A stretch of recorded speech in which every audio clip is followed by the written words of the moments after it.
Hello, I am CJ Streamer. Welcome to one of my commentaries.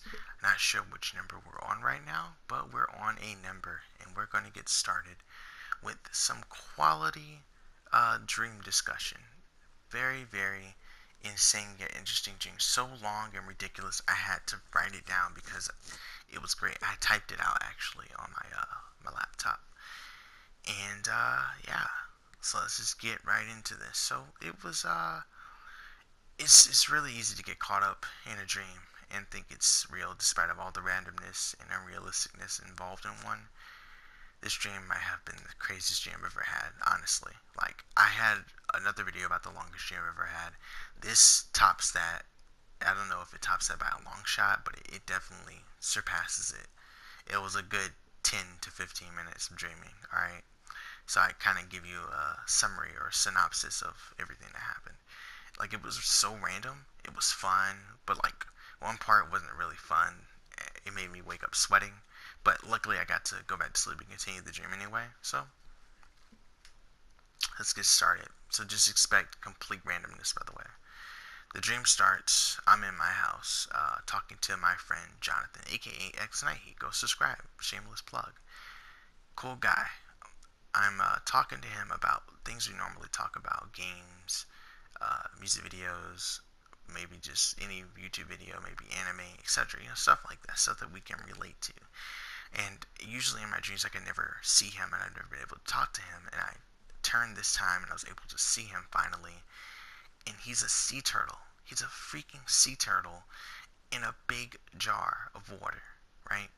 And he's like peeking out of the water to where his head's out of it.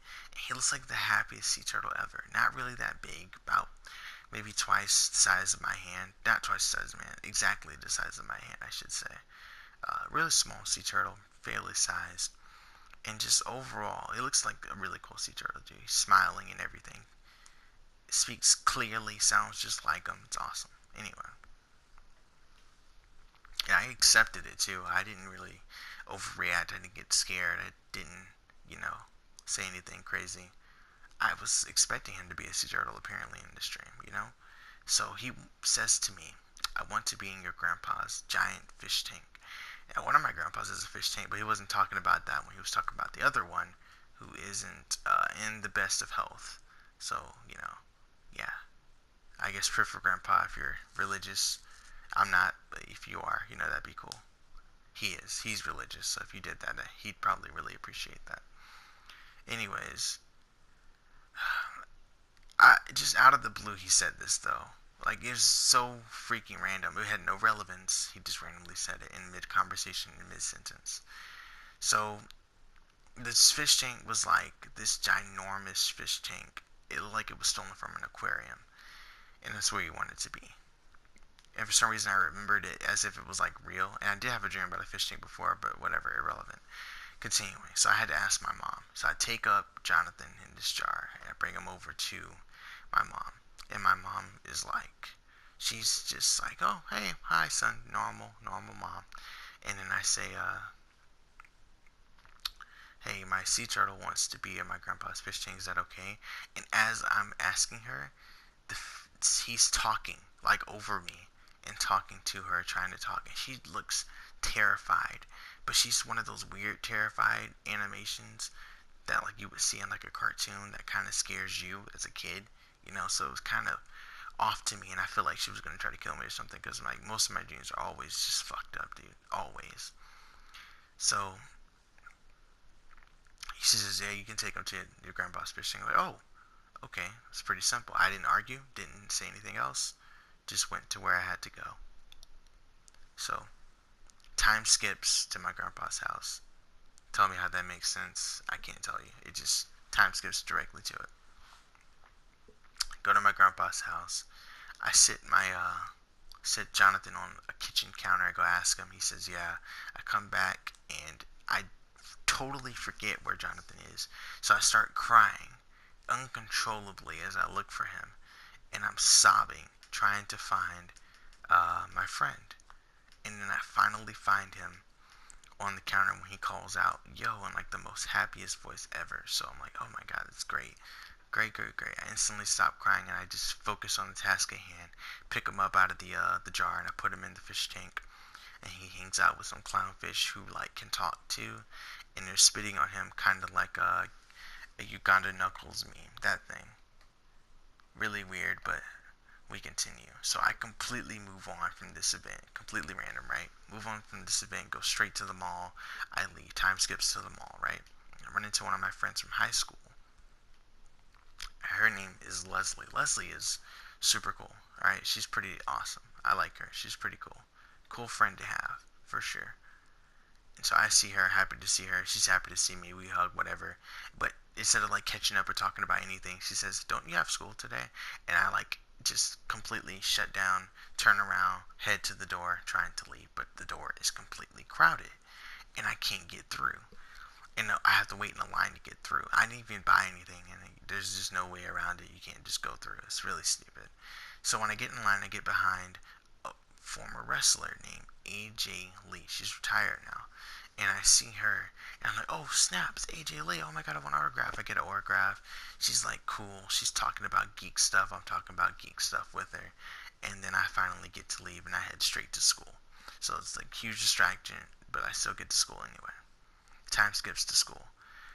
Again, just accepting this. Nothing really matters. A lot of things that are going to happen here, it's all accepted, alright? Because it's a dream. You just don't rationalize anything. You don't think about fact. You just accept it. So I go to this school cafeteria, and apparently there's this school meeting that's happening, and it's like a combination of my elementary, middle, and high school. It's pretty interesting, actually. I kind of like it, you know. Wish that would have happened before, you know, in like real life, that kind of thing. Seeing everyone all together at once, it'd be pretty really interesting. But I only really see like 5 people that I know from each of those areas. One of them being the principal of my middle school, Miss Bravo. She's there. And another guy in there named Ignacio from 5th grade. He hated me. I hated him eventually. I didn't hate him at first, but I hated him eventually. He was just a dick to me for no reason at all. He could just choose not to be, but he just chose to be a dick constantly. And it really, really, really, really annoyed me. Alright? So I go in, he calls me a bum, he's talking shit, pisses me off, and I want to punch his face in, right? So I threaten to punch his face in, beat his skull against the wall. He gets scared, he stops talking, and I walk off like a badass, right? Pyro and everything, music playing, theme music, I'm killing it. The principal, I almost said the referee, the principal calls to me and says, "Wow, Kadesh, thanks for that lovely introduction." And like, if no one reacts to what she said, no one laughs. There's just one person in the back that coughs, almost like it's implying that that was like the world's shittiest joke of all time. Regardless, I see a friend of mine from high school named Destiny. I have to give her last name because like there's a lot of Destinies that I know. So last name Wright.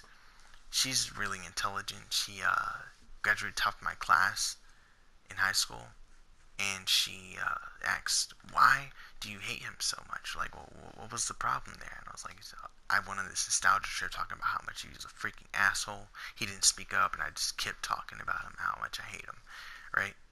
So my the principal calls, and she's like, "Okay, okay, okay, whatever." Takes control, and she tells us all to get to our seats. And I'm sitting behind someone else from high school named Gerald. He's on his phone. He's not paying attention to anything that's going on because he doesn't really have to. And Miss Bravo doesn't really tell him to do anything because apparently he's like in this sort of high position in the school, right? So he's like top guy right now, apparently. But he does have to take notes still, just like everybody else, and he wants to take my notes. He's asking me to give him my notes, and I do. And he's happy, and like, you know, he's laughing in like this, you know, appreciative and happy manner. I can't really describe it. You know, it's really difficult to describe. But time skips and the meeting's over. I still don't know what that was about. Completely random. Moves on. We go to the parking lot, and now things get pretty interesting. We go into this parking lot, and I run into a teacher I had in high school named Miss Bingo. and or Mrs. Benga, and I run into her, and she's seems to be injured. Like I just see her off in the distance, kneeling as if she's injured. She can't stand up, and a friend from middle school named Cholanda is trying to help her. I get over there. Cholanda backs off, waves at me, smiling, leaves. Poof, gone. I don't know how she left. She just disappeared. I'm talking to Mrs. Benga now, and I offer her help. But when I'm doing so, I kneel down like I'm proposing. And then I pull out a freaking wedding ring and I propose. And she doesn't say a word. She's completely silent. And her eyes turn steel blue. And her mouth is like wide open. Like she's almost like she's possessed or something.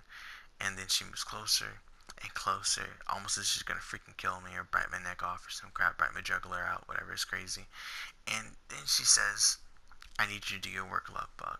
So this releases something later on at the end of the dream. I'll explain that. Anyways. So I'm completely just, okay, whatever, dude. I get up and I leave. And I leave in the weirdest vehicle ever. It's my car, apparently. Circular, no roof, no headlights, no back, no trunk, no doors. And I just sit on top of it, and it has one wheel. It's a tire that's a spherical shape, so it allows me to turn and all that stuff. I don't know. It's really weird. I don't get it. But apparently I was the master of freaking driving it because I took off, dude. I took off, ignoring all traffic, everything. I was just going. And people were actively trying to hit me with their vehicles. They were trying to hurt me. Pretty fucked up stuff. Like they were actually trying to run me over and kill me. So I bobbed and weaved through them, trying to get around them and avoid traffic. And I was doing a pretty good job at that. I was juking them out, dude. I was breaking axles. I was amazing. And then suddenly I get hit by a truck and I go flying. The car, I don't know where it is. My book bag flies off. I go tumbling and rolling and fucking flipping just down the street. And then I'm like in a tunnel now. And the tunnel isn't very deep, alright? Not at first, at least. And I see my book bag off in the distance. So I get up, unscathed, by the way, dust myself off, about to go get my book bag. Car pulls up behind me. I turn around to see the headlights beaming through, or past me actually, and they're blinding me. And this guy gets out with the face of a man who looks like he's drowned a long time ago and came back to life for revenge or some crap. And he says, hey, I remember you. You're from my high school. And I tried to dip so fast, and I was running.